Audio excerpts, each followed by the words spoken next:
लीजिए सुनिए मुंशी प्रेमचंद के लिखे कथा संग्रह मानसरोवर 8 की कहानी परीक्षा, मेरी यानी समीर गोस्वामी की आवाज में। जब रियासत देवगढ़ के दीवान सरदार सुजान सिंह बूढ़े हुए तो परमात्मा की याद आई। जाकर महाराज से विनय की कि दीनबंधु दास ने श्रीमान की सेवा 40 साल तक की। अब मेरी अवस्था भी ढल गई, राजकाज संभालने की शक्ति नहीं रही। कहीं भूल चूक हो जाए तो बुढ़ापे में दाख लगे, सारी जिंदगी की नेक नामी मिट्टी में मिल जाए। राजा साहब अपने अनुभवशील नीति कुशल दीवान का बड़ा आदर करते थे। बहुत समझाया, लेकिन जब दीवान साहब ने ना माना तो हार कर उनकी प्रार्थना स्वीकार कर ली, पर शर्त ये लगा दी कि रियासत के लिए नया दीवान आप ही को खोजना पड़ेगा। दूसरे दिन देश के प्रसिद्ध पत्रों में ये विज्ञापन निकला कि देवगढ़ के लिए एक सुयोग्य दीवान की जरूरत है। जो सज्जन अपने को इस पद के योग्य समझें वे वर्तमान दीवान सरदार सुजान सिंह की सेवा में उपस्थित हों। ये जरूरी नहीं है कि वे ग्रेजुएट हों, मगर हष्टपुष्ट होना आवश्यक है। मंदाग्नि के मरीज को यहां तक कष्ट उठाने की कोई जरूरत नहीं। 1 महीने तक उम्मीदवारों की रहन सहन आचार विचार की देखभाल की जाएगी। विद्या का कम परंतु कर्तव्य का अधिक विचार किया जाएगा। जो महाशय इस परीक्षा में पूरे उतरेंगे वे इस उच्च पद पर सुशोभित होंगे। इस विज्ञापन ने सारे मुल्क में हलचल मचा दी। ऐसा ऊंचा पद और किसी प्रकार की कैद नहीं, केवल नसीब का खेल है। सैकड़ों आदमी अपना अपना भाग्य परखने के लिए चल खड़े हुए। देवगढ़ में नए नए और रंग बिरंग के मनुष्य दिखाई देने लगे। प्रत्येक रेलगाड़ी से उम्मीदवारों का मेला सा उतरता। कोई पंजाब से चला आता था, कोई मद्रास से, कोई नए फैशन का प्रेमी, कोई पुरानी सादगी पर मिटा हुआ। पंडित और मौलवियों को भी अपने अपने भाग्य की परीक्षा करने का अवसर मिला। बेचारे सनद के नाम रोया करते थे, यहां उसकी कोई जरूरत नहीं थी। रंगीन एमा में चोगे और नाना प्रकार के अंग रखे और कंटोप देवगढ़ में अपनी सजधज दिखाने लगे। लेकिन सबसे विशेष संख्या ग्रेजुएटों की थी, क्योंकि सनद की कैद न होने पर भी सनद से पर्दा तो ढका रहता है। सरदार सुजान सिंह ने इन महान भावों के आदर सत्कार का बड़ा अच्छा प्रबंध कर दिया था। लोग अपने अपने कमरों में बैठे हुए रोजेदार मुसलमानों की तरह महीने के दिन गिना करते थे। हर एक मनुष्य अपने जीवन को अपनी बुद्धि के अनुसार अच्छे रूप में दिखाने की कोशिश करता था। मिस्टर आ 9 बजे दिन तक सोया करते थे, आजकल वे बगीचे में टहलते हुए उषा का दर्शन करते थे। मिस्टर बा को हुक्का पीने की लत थी, पर आजकल बहुत रात गए किवाड़ बंद करके अंधेरे में सिगार पीते थे। मिस्टर दा, सा और जा से उनके घरों पर नौकरों के नाक में दम था, लेकिन ये सज्जन आजकल आप और जनाब के बगैर उन नौकरों से बातचीत नहीं करते थे। महाशय का नास्तिक थे, हक्सले के उपासक, मगर आजकल उनकी धर्मनिष्ठा देखकर मंदिर के पुजारी को पदच्युत हो जाने की शंका लगी रहती थी। मिस्टर ला को किताबों से घृणा थी, परंतु आजकल वे बड़े बड़े ग्रंथ देखने पढ़ने में डूबे रहते थे। जिससे बात कीजिए वो नम्रता और सदाचार का देवता बना मालूम होता था। शर्मा जी घड़ी रात से ही वेद मंत्र पढ़ने में लगते थे और मौलवी साहब को नमाज और तलावत के सिवा और कोई काम न था। लोग समझते कि 1 महीने का झंझट है, किसी तरह काट लें, कहीं कार्य सिद्ध हो गया तो कौन पूछता है। लेकिन मनुष्यों का वो बूढ़ा जौहरी आड़ में बैठा हुआ देख रहा था कि इन बगलों में हंस कहाँ छिपा हुआ है। एक दिन नए फैशन वालों को सूझी कि आपस में हॉकी का खेल हो जाए। ये प्रस्ताव हॉकी के मंजे हुए खिलाड़ियों ने पेश किया। ये भी तो आखिर एक विद्या है, इसे क्यों छिपा रखें। संभव है कुछ हाथों की सफाई ही काम कर जाए। चलिए, तय हो गया, फील्ड बन गया, खेल शुरू हो गया और गेंद किसी दफ्तर के अप्रेंटिस की तरह ठोकरें खाने लगा। रियासत देवगढ़ में ये खेल बिल्कुल निराली बात थी। पढ़े लिखे भले मानुस लोग शतरंज और ताश जैसे गंभीर खेल खेलते थे। दौड़ कूद के खेल बच्चों के खेल समझे जाते थे। खेल बड़े उत्साह से जारी था। धावे के लोग जब गेंद को लेकर तेजी से उड़ते तो ऐसा जान पड़ता था कि कोई लहर बढ़ती चली आती है। लेकिन दूसरी ओर से खिलाड़ी इस बढ़ती हुई लहर को इस तरह रोक लेते थे कि मानो लोहे की दीवार है। संध्या तक यही धूमधाम रही।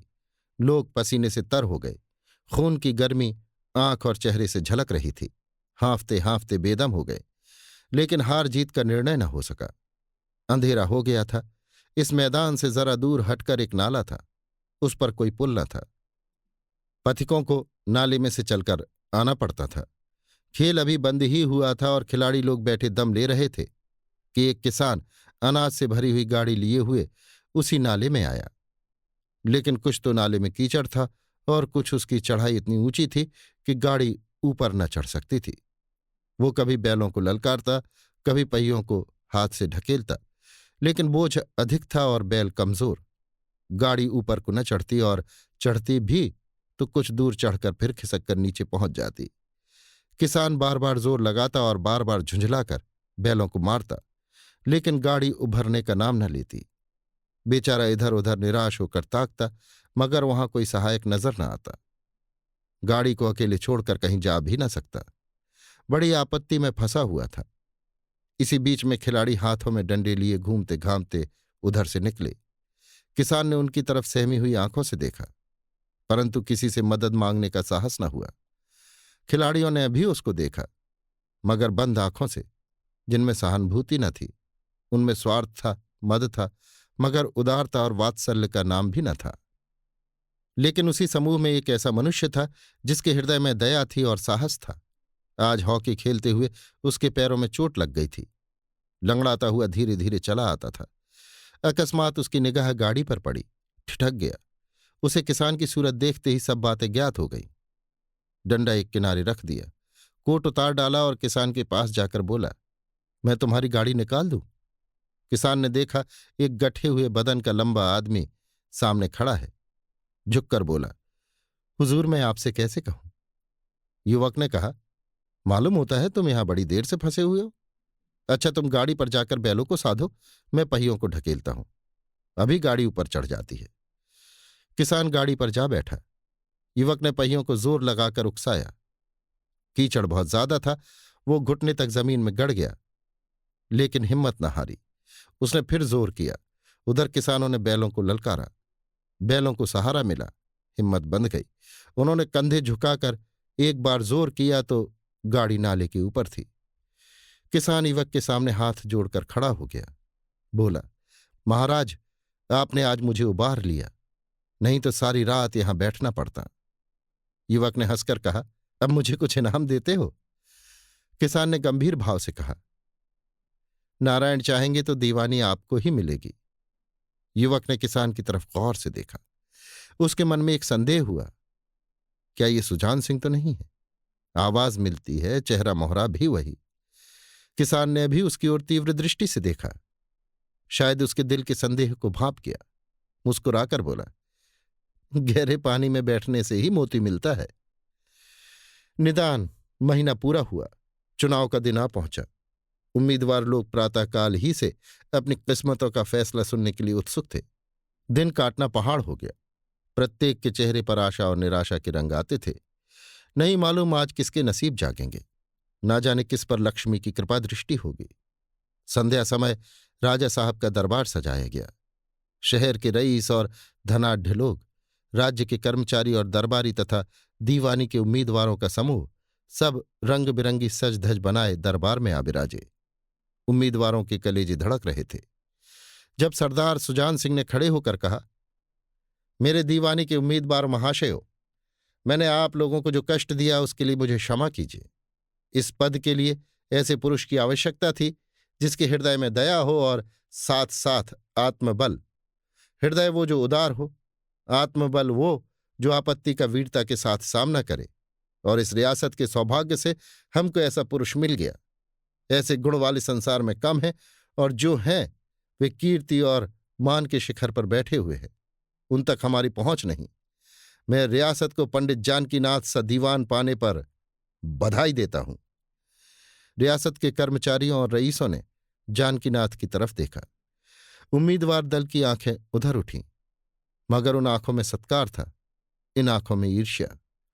सरदार साहब ने फिर फरमाया, आप लोगों को ये स्वीकार करने में कोई आपत्ति न होगी कि जो पुरुष स्वयं जख्मी होकर भी एक गरीब किसान की भरी हुई गाड़ी को दलदल से निकालकर नाले के ऊपर चढ़ा दे, उसके हृदय में साहस, आत्मबल और उदारता का वास है। ऐसा आदमी गरीबों को कभी न सतावेगा। उसका संकल्प दृढ़ है जो उसके चित्त को स्थिर रखेगा। वो चाहे धोखा खा जाए, परंतु दया और धर्म से कभी न हटेगा। अभी आप सुन रहे थे मुंशी प्रेमचंद के लिखे कथा संग्रह मानसरोवर 8 की कहानी परीक्षा, मेरी यानी समीर गोस्वामी की आवाज में।